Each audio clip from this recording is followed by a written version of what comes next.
It's been a while. It's been a while. Well, I'm back. so I'm good to back see on the you. show. What did I miss? Let's see. Ah, Let's recap. We had who did we have on the show? We had Christopher well, and PJ. last week our guest was Cecil Phillips, and our guest co-host was Christopher Harrison.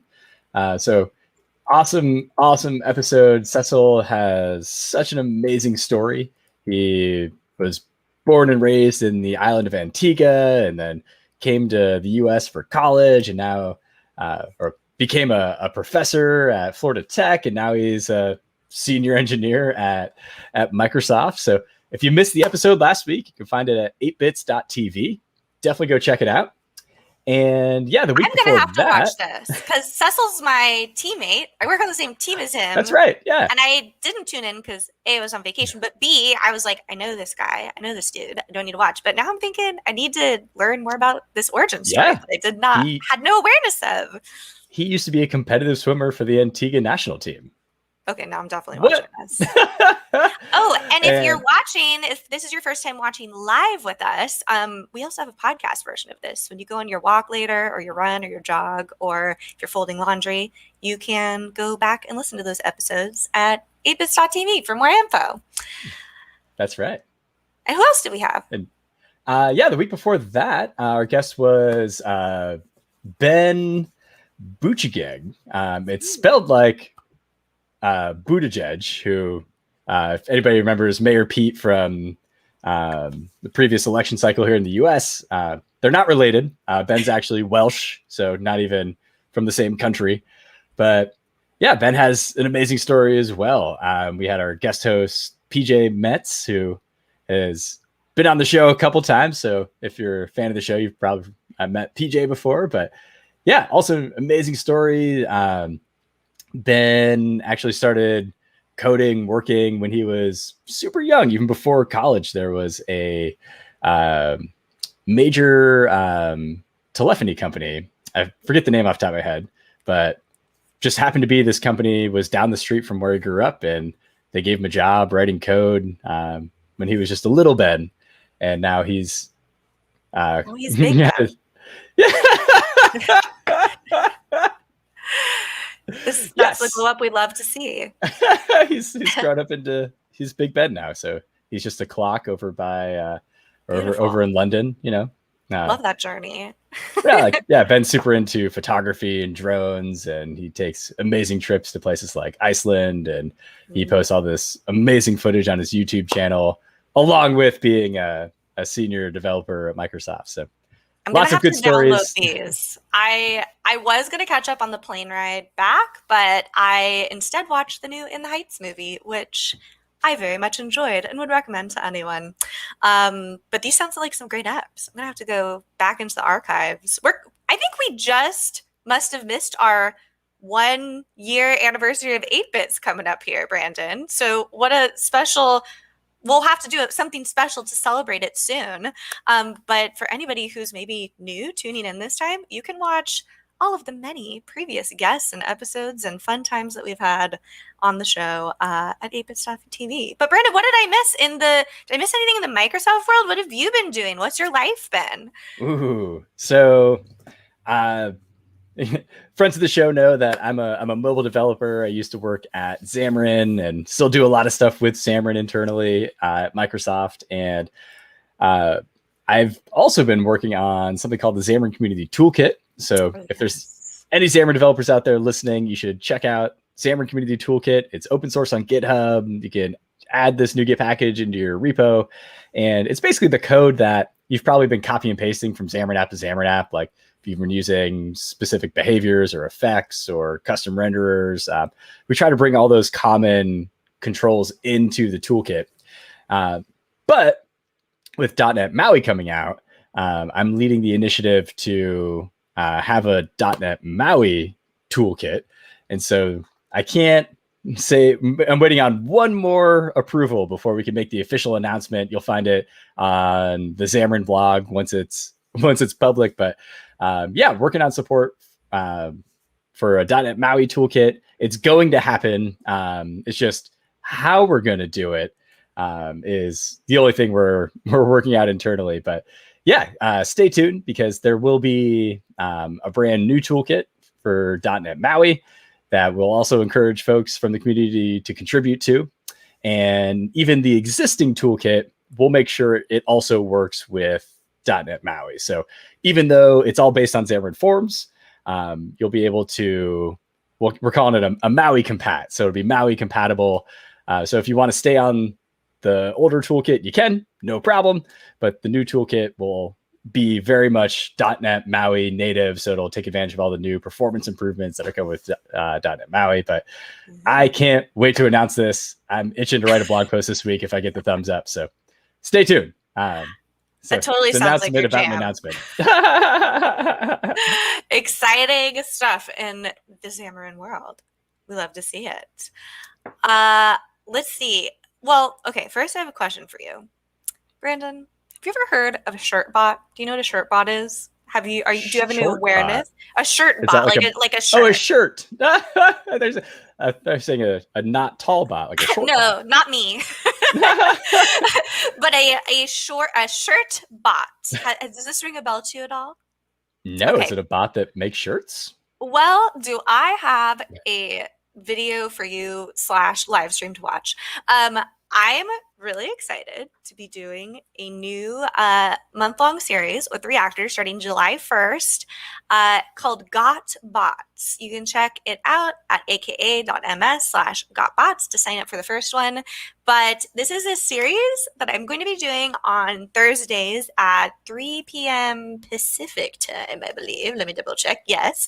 And it is going to be all about the different ways that you can create bots. So like at Microsoft, we have Q&A Maker. We have, oh my gosh, we have so many different ones. You can make a Logic App bot. We've talked about that on the show many times with my Britney Spears bot or my It's Gonna Be May bot.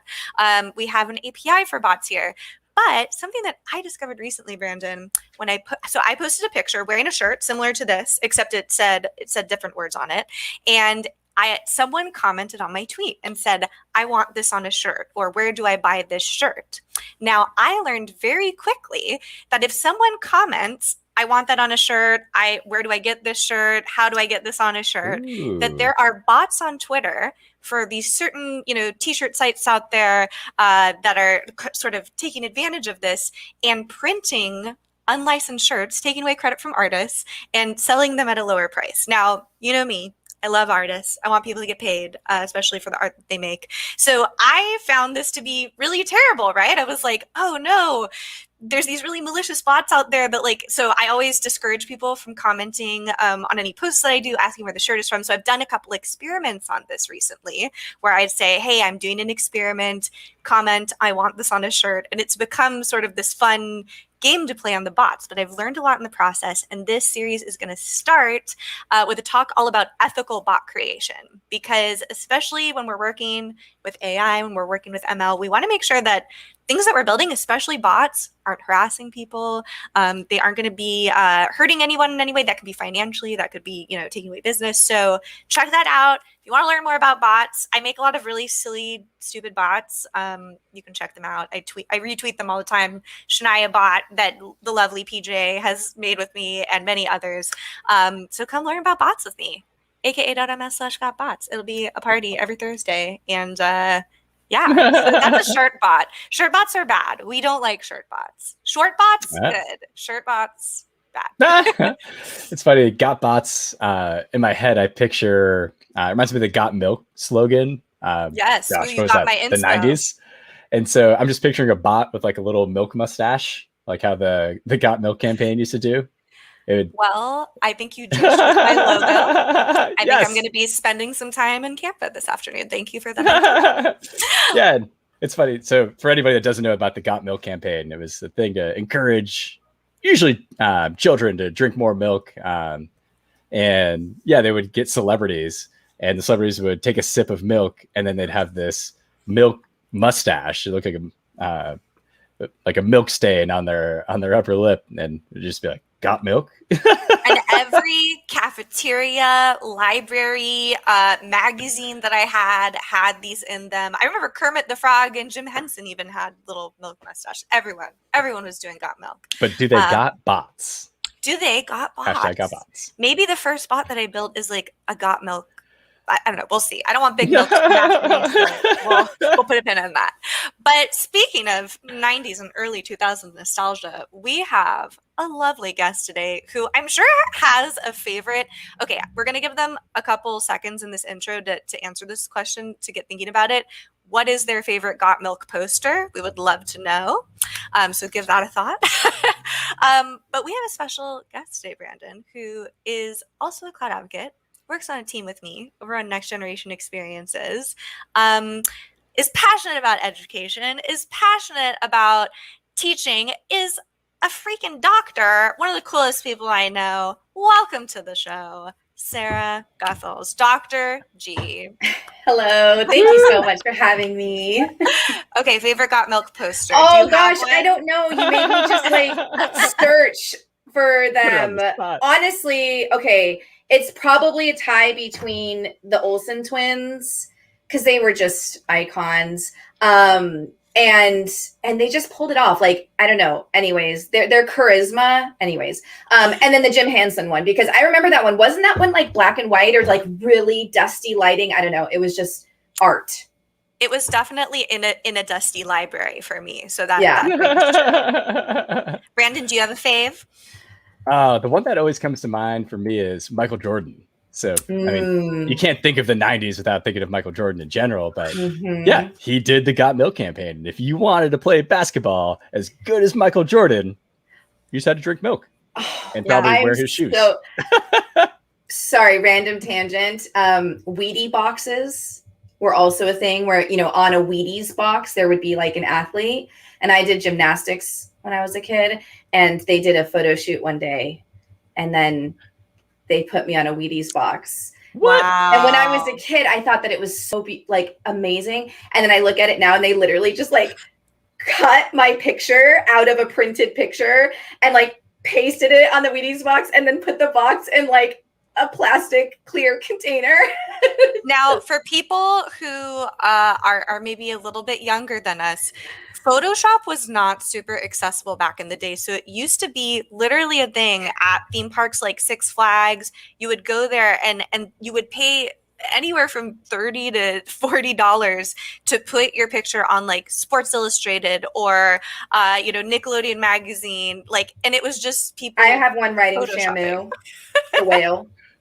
Incredible. Around here somewhere. Well, interesting, Brandon. Oh, also, I just Googled Got Milk, and I think my favorite is the Britney Spears one because it's her next to her young with milk. And I still don't know how they did that. Yeah.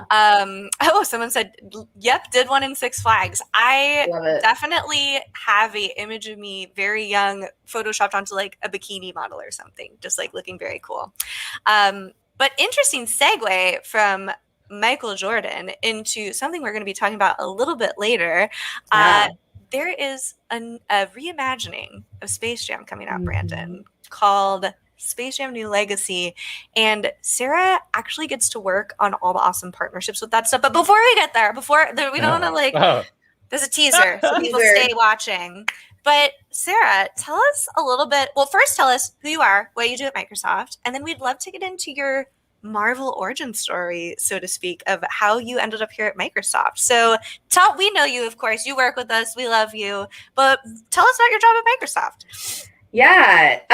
Who am I? I just always think about Zoolander looking into a puddle. Who am I? So basically, I'm someone who is extremely passionate about education, teaching and learning and all things related. That's what my background is in. And I bring that to kind of any role that I'm in. I've been at Microsoft for just over 2 years, actually like 2.5 years now. And I got the opportunity to be on this cloud advocacy team where I get to pair education with my other passion, which is technology and coding and software engineering and computer science, or whatever word you want to use to describe it. And so I get to spend most of my days writing content, making videos, things like that, that demonstrate authentic developer workflows, like what professionals would be doing with this code or, you know, whatever it is, but framing it into more relevant or like culturally relevant or just kind of imaginative narratives. So I like to have things have just kind of context and storylines and things like that. It helps me learn better. And rather than just kind of a series of docs, I wanted to have a series of stories where you build stuff through that, because that's kind of how I got inspired to join this industry. I love that. And you have a young daughter as well, which probably makes you very passionate about education. Yes. Yeah. I treat education, I mean, it's pretty much whether education is essentially effective communication, in my opinion. So whether I'm parenting, I'm speaking with my partner, I'm collaborating at work, or I'm teaching adults or children, it's all essentially the same. It's about respect, it's about listening, and it's about ensuring that there's kind of good communication between the person with information and the person seeking information. I'm sure very frequent guest PJ Metz would agree with you on the teaching and educating is communication. Could not agree more. And as a cloud advocate, that's very much what your job is. That is to educate, teach, communicate. Exactly. Very cool. So how did you find yourself here? How'd you get here? Good question. So, okay, I'll do my, my whole life story, but very quickly. When I was very, very, very young, my mom had wrist problems. And one day I rubbed her wrist and she said, "That felt better. Thank you so much." And I said, "I'm going to be a doctor. That's it. I'm going to be a doctor." I also have severe asthma. I always have. And I used to participate in studies, totally legit, for new medications. So things like Claritin and Zyrtec, I was taking them decades ago before they were even available as prescriptions. And I just found that whole world of scientific research fascinating. So my whole life, I wanted to be a doctor. That's what I plan to do. I was lucky enough to get into the University of California, San Diego in pre-med, took my first chemistry and math class and failed them and almost quit. And which happens to a lot of people. I know it does. It does. My college, those were literally the weed out classes. So like intro to chem, intro to physics, intro like Calc 1. They made them really hard on purpose for some reason. So that, and they're not even hard. They're just not taught well, right? On purpose for some reason. I could go on a whole 5-hour rant about that. So I almost dropped out of the university to go to community college. My mom started community college when I was 2 years old. And so I saw the benefit of community college when you weren't sure exactly what you wanted to do. You had more support, you had more opportunity to like experiment around, and it wasn't as expensive. And I was paying for college completely myself. My mom convinced me to stay, and I'm glad she did. She convinced me to stay for 1 year. And I'm glad she did, because I ended up taking a computer science course from the incredible Dr. Beth Simon, who happened to not only be a woman in tech, but also be transitioning into doing research and education, which blew my mind that you could be doing education with computer science. So she cared about how people were learning. She was reimagining the curriculum. I didn't know what the heck I was doing. I would go down into the computer labs. Nothing would work, to the point where the TAs would hold the solution code next to my code and nobody could figure out why mine wasn't working. But I loved it, because the difference between chemistry and computer science for me in those early classes was chemistry was memorization and computer science was figuring things out. And the math piece, what I realized in undergrad was there were rules, but like they weren't, I don't know. They actually weren't super firm, and you had no feedback. Like if you got it wrong, you had no idea if you got it wrong or right, because I couldn't reverse the algorithm because I would get that one wrong too. Anyways, so I had no feedback. Computer science was not only problem solving, but I had immediate feedback. So I switched my major into computer science, and then I ended up doing a couple of internships with Microsoft, a company called Viasat in San Diego. I ended up meeting my now husband in undergrad. He was staying for a PhD. I got lucky enough to be accepted into the PhD program as well. So I stayed, and we both did our PhDs in computer science, him focusing on bioinformatics and me on education, and started a company while I was doing that because I can't do just one thing at a time. Did that for a little while. The company was teaching kids how to code through Minecraft modding, which was so much fun. And then I wrote some books around teaching kids how to code. Started working for GitHub as a contractor to build like a GitHub for kids under 13. Made a prototype of that. They decided not to continue working on that while I was 8 months pregnant. They didn't know that. It wasn't related. So then I got a full-time job very quickly at GitHub as an engineering manager. Absolutely loved that. We were building kind of the integration of GitHub into editors and IDEs. And then about 2.5 years ago, got the opportunity to switch over to Microsoft to go back to more education work. So that's I'm exhausted. That's so many, like, you're just like casually wrote 6 books, you know, did my thing. Like, okay, girl. Do you sleep? Yes. Good question. Not well. Well, I have a question for you, Sarah. So you mentioned that you grew up in a low-income family. What was your introduction to computers? Like, did you have computers around you? Personally, I only had them in computer lab for a while, but what was your relation to computers before going to UC San Diego? Yeah, I was not great at computers prior to undergrad. So remember, this was a little while ago. So no, I wrote like up until probably 6th grade, I was writing literally on a typewriter for anything that needed to be typed for school. Otherwise, it was just the computer lab at school. Ours was Pause Typing Town was the software we used. And then also, you know, the Oregon Trail. So that was pretty much my exposure to computers. And then we did get a computer at home when my mom started at a state university to get her teaching credential. And I remember there's this Fennel's Figure Math. I remember it now because I looked it up, and it was my favorite game in the whole world. And it was just this PC game where you went around this like spooky house trying to make dinner, and every room there was like a different math problem. I don't know. It was just absolutely wild. It made no sense at all, and I absolutely loved it. But other than that, I didn't really have any exposure to it. In high school was when MySpace was popular, and back in the day, you could customize your MySpace profile with HTML. I didn't know how to do any of that. I didn't even understand that that's what I was doing. All I did was like search for MySpace profiles and then copy and paste. Which is pretty much how I code today. So, but I had no exposure at all. I could maybe make a graph in Excel.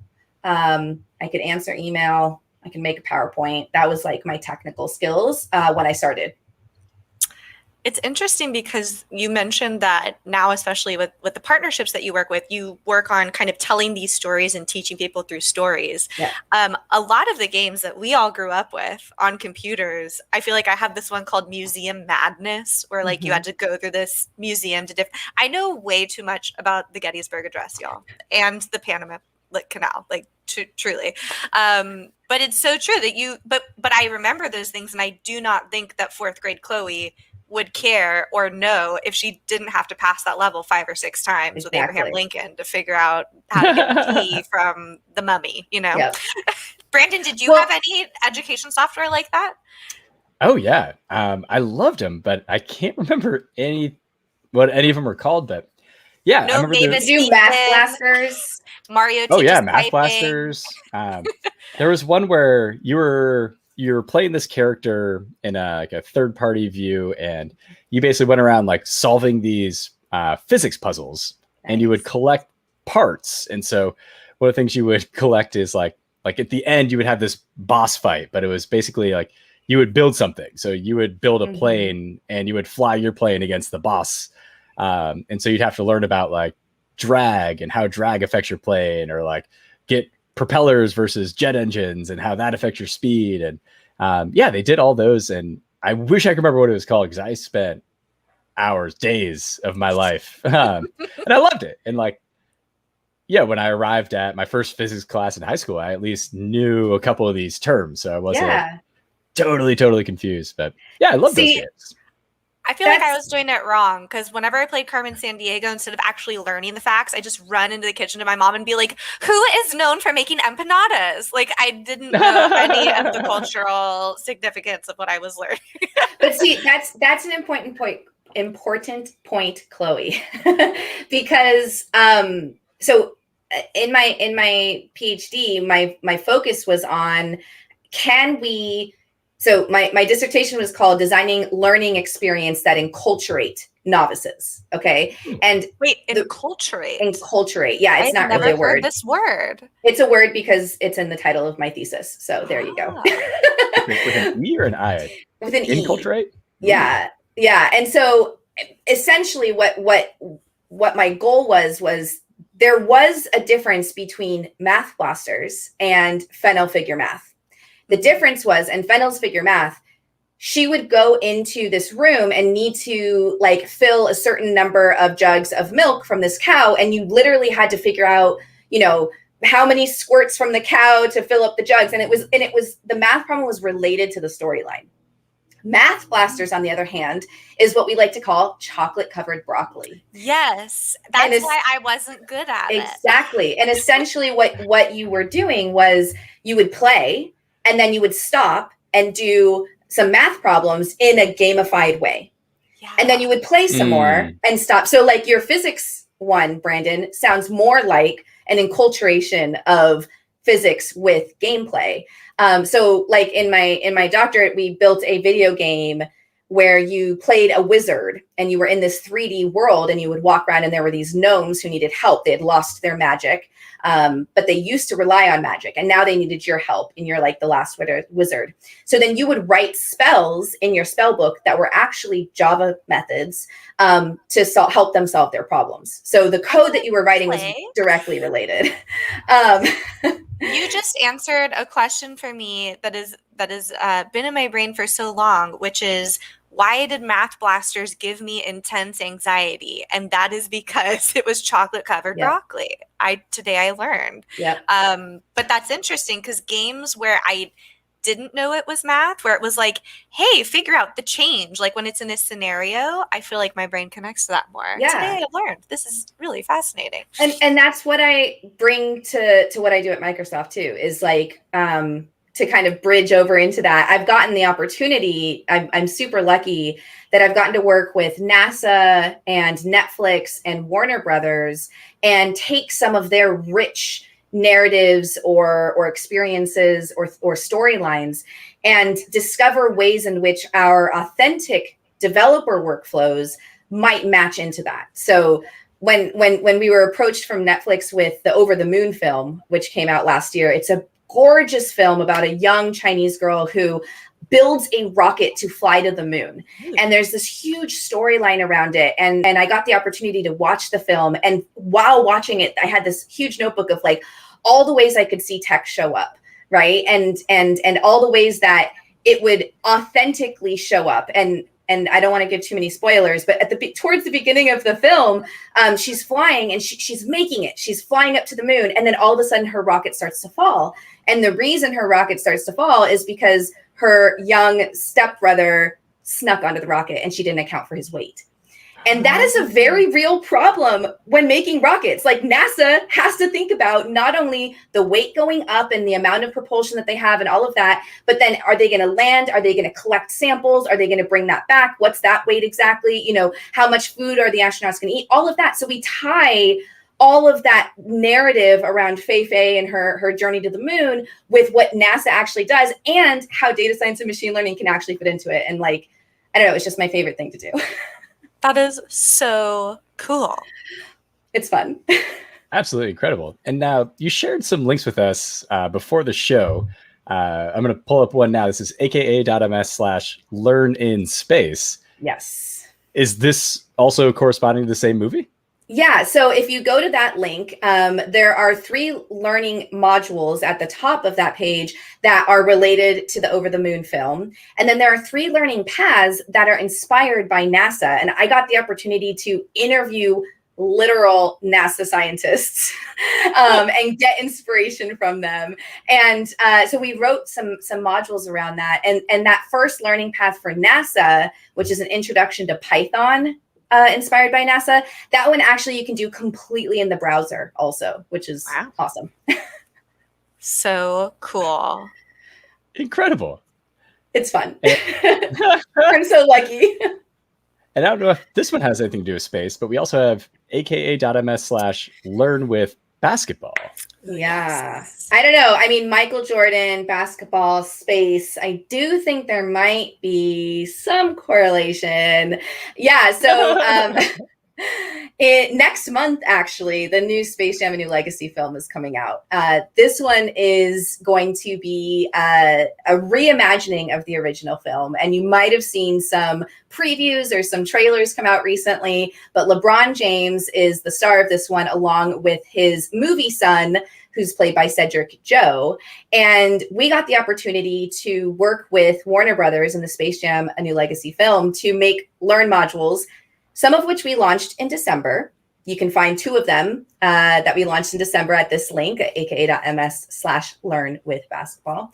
And we're launching 3 more this month. So I'm really excited. The inspiration behind these was, again, kind of that tie between what do we care about when it comes to basketball. And fun fact, player efficiency rating is the statistic that is often used in the NBA for how, good a player is. The NBA player with the highest player efficiency rating, or PER, is Michael Jordan. And the NBA player of all time. And the NBA player with the highest player efficiency rating that is still currently playing is LeBron James. So it's kind of cool. So we kind of centered the modules around kind of data science and PER, and you build some web apps, and then the ones coming out are going to be mixed reality. See, this is math I can get behind. This is math that my brain wants to solve because exactly. It's interesting. Yeah, we predict what the Toon Squad's PER would be based on some data. So it's fun. And I'm super excited. I've been helping Sarah get ready for some of these events. And I got to say, as someone who still has their original purple Space Jam basketball from childhood, I could not be more excited to be helping bring Lola Bunny into the Microsoft Lola Bunny is an icon. Yes. Yeah. And so wait, player efficiency rating is what exactly? It's how often they make a shot? It's a huge formula that they take with a ton of different stats. So it's not just how many shots they've made. It's like assists. It's how many minutes they've played. It's so many statistics that get put into this huge, huge formula. And yes, you could get all of those statistics and put it through the formula. What we do is say, what if you wanted to get some like quick changes or something like that? And we actually used machine learning to predict what that might be. So we built a model based off of the PER scores of current NBA and WNBA players. And then we used that model to predict what the Toon Squad's PER would be in that same kind of universe. Can't wait to figure out which member of the Toon Squad has the best PER. If I remember right, I'm pretty sure it was Lola. But yeah, you'll have to check it out. So exciting. And oh my goodness, I'm just so excited for a reimagining of Space Jam. Like if anybody, we talk a lot about tech nostalgia on this show. And I have to say, I'm very happy that, so I don't know if y'all know this, those watching out there, I'm sure my guests know this. Space Jam kept their original 1996 website up until recently. They still have a legacy version of the website that you can check out on the current Space Jam New Legacy website. And it is quite a time capsule of nostalgia. I think they have Comic Sans red unbolded font on a starry background. Definitely worth checking out. Oh yes, we dropped the link here in the chat. It's lovely. It reminds me a lot of Brian Benz's lovely GeoCities page that we shared on a previous episode. Yeah, we have a question from Jens, friend of the show, former guest on 8-Bits. Are ratios between players correlated, and can it be used to predict trends for upcoming players? It's a great question. I did not do a huge deep dive into all of the stats of basketball because we were mainly trying to focus on, again, that authentic technical workflow. But generally speaking, yes, from the amount of research that we did do, that is what we saw, is that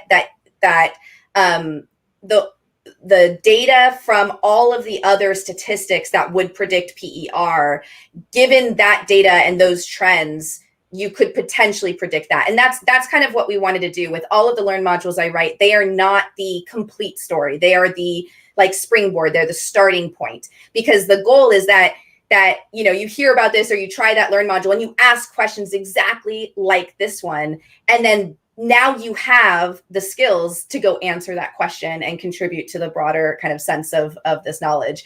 So generally speaking, yes, but I can't answer that with 100% confidence. Yeah, it reminds me of the movie Moneyball, which used similar statistics, kind of obscure at the time statistics for baseball to kind of hack the game. And it sounds like basketball is starting to pick up on that too. Yeah. We kind of do that in the second module. We build an app for coaches, where what we are doing is we're simulating if your statistics get updated based on gameplay. So you would choose your first 5 players for the first quarter, and then because they've now played an additional quarter, their PER might change. And so you might want to swap players out to make sure that if you have a really great player, but they're getting tired, so their PER, average is going down, you might want to give them a rest. So then that way they can come back in the fourth quarter and help you win. Right. So again, that is not actually how a basketball coach would do it necessarily, but it's giving an insight into what data and what expertise a coach might have and how we can kind of simulate that with machine learning. Now this gets tricky with Toon Squad because we've got Tweety Bird who can fly. There's a lot of variables here that I'm trying to account for. So. To be honest, I tried really hard to get information like that from Warner Brothers. Unfortunately, we were so early, and they this was back in December, and the film doesn't come out until now, and they didn't want to give too many details away about each of the Toon Squad's you want to keep it canon. You're does someone have an injury? I literally was asking that of them. I was is someone better at scoring? And I literally said that, Chloe. I was like, Tweety can fly, so does that mean Tweety can totally get a lot more layups or something? Tell me about this. But they didn't want to divulge too much information, which honestly, I'm just really excited to watch the film now. So yeah. And we have another question to chat about PER. Could they be related to health conditions? So maybe your body temperature's increasing or perspiration rates are decreasing. Question. I love this. This is exactly why I wrote this module, because this is all of the stuff I started to think about too. So PER is based off of just kind of traditional basketball stats. So like I said, how many minutes have you played, things like that. But 100% you could add this type of data into maybe not player efficiency rating, the official one, but an augmented APER. PER plus. Yeah, exactly. And I 100% could imagine sensors maybe in both of the shoes to see is all of a sudden, are they running with maybe a little bit more pressure on one leg? Is that knee already injured? Do we want to take them out? Are they not even realizing it because it's such a subtle difference? Or maybe, like you said, sensors maybe in their jerseys. Are they sweating more? Are they getting more tired? Can they feel their chest breathing heavier? All of it. You could put sensors in their water, so many things that you could add. And these are just sensor-based things. But you could also have information from the medical staff on the team to say hey, we need to watch for this. 100%, you could totally add this stuff in. And I think if we had more people who loved basketball or loved sports, who also understood and were interested in tech, you don't even necessarily have to be the one to make the tech. you could be talking though with the people who do make the tech, and you could get more information that keeps your players healthier and happier and keeps your team winning more. I love the idea of the internet of basketball. IOB. Yes. IOB. I love it. I feel like it's going to take is one NBA coach, one college basketball coach, high school basketball coach to do this. Mm-hmm. And then everybody else is going to copy, because this would give such a huge competitive advantage to a coach that knows, oh, this player, based off the sensor readings, needs to take a break. Like, and I don't have to guess anymore. They do this in football to an extent. I know that they have helmets now that have sensors to check for concussions. So if a player gets hit too hard, American football. If a player gets hit too hard, they can know whether or not they're at risk for a concussion, which is extremely important in football, in American football, because that happens so often. So yes, 100%. I'm sure they use some things, but the more we can intersect tech into as a tool and as just like a part of general knowledge, the more people who go into any industry can see how they can slightly transform it. I wrote a paper called Computing as the Fourth R, right? Everyone should have it. You don't have to become a developer. You don't have to become a computer scientist. You don't have to go into a tech career. But if everyone had at least some knowledge of reading, writing, math, and computing, then we could be transforming industries in ways that help people and not just, make money. Wow. I'm clapping. I'm literally sitting here thinking, like, this is so inspiring. I think especially the kids who are going to be consuming this Space Jam New Legacy type content and thinking about it. I'm even thinking, like, if young Chloe had known about this, I would have been measuring the telemetry of my slip and slide to make sure I was getting the right amount of water and the angle. Like, there's just so many cool things that when you put these things in practical situations, you start thinking about. And you love to see it. You love to see the tech. Ooh, we've got a nice comment here. Let's see. Danish soccer player Christian Eriksen died briefly in a game against Finland in the European Championship this Saturday. His heart stopped. And had he had sensors on it, they could have predicted it. That's a great thing. Just FYI, he is still alive in the hospital. This is such a great. We had a student who worked with us with Bit Project, who had never worked with IoT before, had never worked with Azure before, and we did this serverless boot camp. And it was during the pandemic, so we were in quarantine, and he was away from his grandmother, and he built a sensor that she could wear that was integrated with Azure Functions and Twilio, and he demoed it for us by doing jumping jacks on himself. But essentially, he wanted to be able to get a notification on what his grandmother's heart rate was if it went below or above a certain level, and he would get a text to his phone. So the fact that a high school student can build that, and literally we just handed him the resources of Azure credits and the knowledge of Azure, like, there's so many amazing things that when you put them in context, you can build. And I think his inspiration for that project was my fake boyfriend app. So you never know where technical inspiration will strike. Well, and your context of your fake boyfriend app gives other people context for things that they care about or that are problems in their own lives, right? And that's why I think it's not necessarily about writing curriculum or giving examples with every context, but having some context to kind of ignite that initial thought, I think, is so critical. Sarah, you very, very quickly breezed over the fact that you've written 7 books. When do you find the time, ma'am? Good question. Most of them I wrote pre-daughter being born. One of them I did right after she was born. But honestly, it's whenever I'm in a role where I'm not writing curriculum, I just have this like itch to write curriculum. It just flows out of you, it seems. So I wrote a couple that were for kids. So building a mobile app, for example, or just like learning basic sprite programming for kids. And then I also wrote a GitHub for Dummies book That one was a ton of fun. I got to write that with my old manager from GitHub. And then I also wrote a Helping Kids Learn How to Code book with another PhD in education and in tech. And her and I wrote this kind of like, if you are an adult, whether you're a parent or, you know, or an educator or any kind of adult where you have children in your lives and you want to help them learn how to code, we wrote that book for you. Okay, so Sarah, I noticed in our pre-show notes that you dropped a very interesting fact in here, which is that when you were doing your PhD in computer science, you got to go to Disneyland Paris. Yes. Please tell us about that, and also tell us your favorite Disneyland ride. It's been a while since we've talked about favorite theme park rides on the show. All right, so favorite theme park ride is definitely, oh gosh, it's so hard. So it's either Thunder Mountain or Space Mountain. Those two are just my favorite. She's a roller coaster girl. Okay.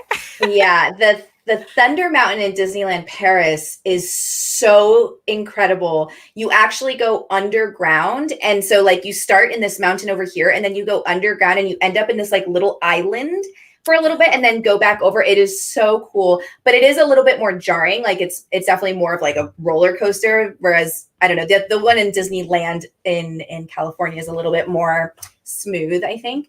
But yeah, so for those of you who don't know, which I did not know this, again, I come from a very, very, very low income family. And I paid for college by working 3 to 4 jobs throughout undergrad.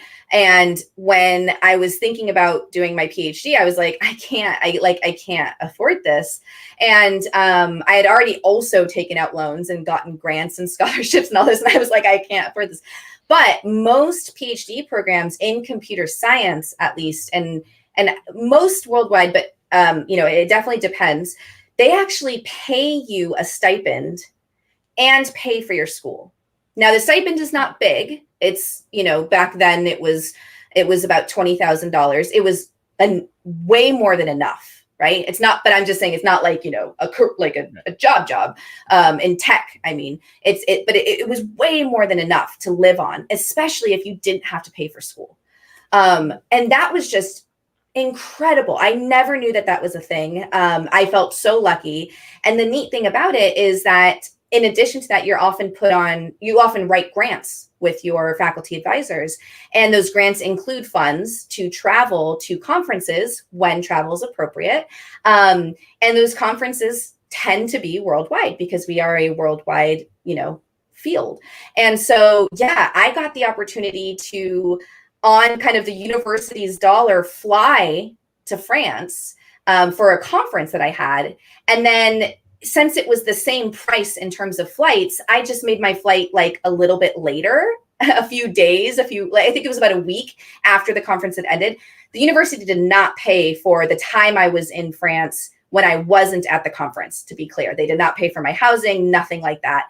But the flight was paid for. And that was just huge. So I got the opportunity to stay a little bit longer and go to Disneyland Paris and check out a couple of the castles. And we got to do that in New Zealand. We got to do that in London, Scotland, and then, around the United States, some places in Canada. I think those are the ones that I've been to. It was incredible. It's the only time I've ever been out of the country has been on research trips.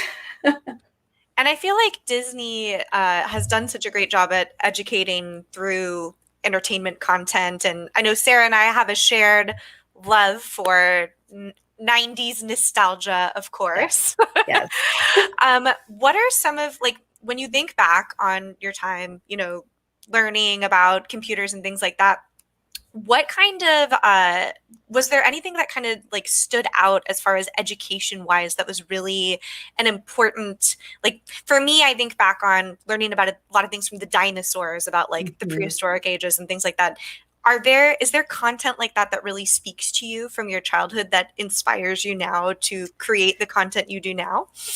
Yeah, I mean, I don't want to give away too much about a secret project that we're working on. But honestly, literally everything from the 90s had to do with like detectives and spies. Like everything had to do with like figuring things out. And that's what I realized when I got older, when I switched from pre-med to computer science, and I realized what I love is problem solving. What I love is that there's a mystery. Whether that mystery is, like Fievel got lost and can't find his family and he needs to explore the world and try to find them. Or that mystery is that this error and the error message makes absolutely no sense. It's still a hunt for clues. It's still I have a hypothesis. Let me try this. Let me see what the result of that is. And then let me adjust my hypothesis, as a result. And that kind of like detective spy, problem solving, hunt for clues. That's what I loved. There was this incredible from Highlights magazine, which was a kids magazine back in the 90s. I think there's I read it in many a dental office. Yes. So they had this adventure spy series where they would send you like a book about a country and then some like player cards for like who the characters were, and you had to like discover something, and there was like a workbook, and then you had to like read about the country, and it was just all of that. Like that, all of that is what I realize now inspired me. You're now making me realize that American Girl, although it being a doll that I very, very much wanted and begged for, also came with books that taught me about historical time periods. So I knew about the Great Depression through American Girl, and I knew about all these different eras. Brandon, I don't know if you've seen, but there's a new American Girl doll that's an 80s American Girl doll, and she loves to play video games and she programs them, which is so amazing and cool to see. I wish I had that one, but I had Samantha. Barbie does vlogs and they're amazing. She's an icon, just saying. Wait, Barbie makes videos? Yeah. How? She does vlogs. They have like an animated Barbie, but she talks about racism. She talks about like being insecure. She talks about trying new things. She talks about like everything, and it's gorgeous. It's very cool. I'm one of those, I would say weirdos, but it's one of my hobbies. I go to Target and I spend most of my time walking up and down the toy aisle because I'm very fascinated with like what kind of games and toys like children are interested in getting educated by. And I always get so excited when I see, just like you said, the I guess it's, what do you call the opposite of anti-chocolate broccoli? Like delicious cake? Immersive learning experiences. It's not as fun. Like it's so cool now to see, slime, make your own slime, but it's technically STEM because you're learning about all the ingredients that make slime, or even just seeing there's a game that I play on Nintendo Switch called Human Resource Machine, which is actually just doing little algorithms and figuring them out. So I get so excited when I see the type of stuff that you're working on, Sarah, that makes it just, they don't know that they're learning, and it's just a fun experience, and you learn something along the journey. And even something, again, even if it's not teaching something actively, my daughter loves to play Minecraft. I do too. That's where she learned it from. And lately she's been playing the How to Train Your Dragon world in Minecraft. It's not intentionally teaching anything. It's not an educational thing, technically, but she loves the film. She loves that world. So she'll be playing the film and then playing in the Minecraft world. And she tells me, she's like, Mom, can you please play the film also? Or she says movie, but like, can you also play the movie? Because I want to see what I need to do in the game. And like, I'm like, yes. I mean, it's not directly correlated. That doesn't matter though, right? The point is that she's gathering information from the film that has all these details, and then she's experiencing it in the 3D immersive game and like applying that knowledge back and forth. And I think that that's just so important. Yeah. So we only have 5 minutes left. This has flown by. Amazing. Thank you. But there's one more link. I actually forgot about this one that you shared with us. Is it pronounced Banaki? Banaki. Yeah, so speaking of kids, BKY.com.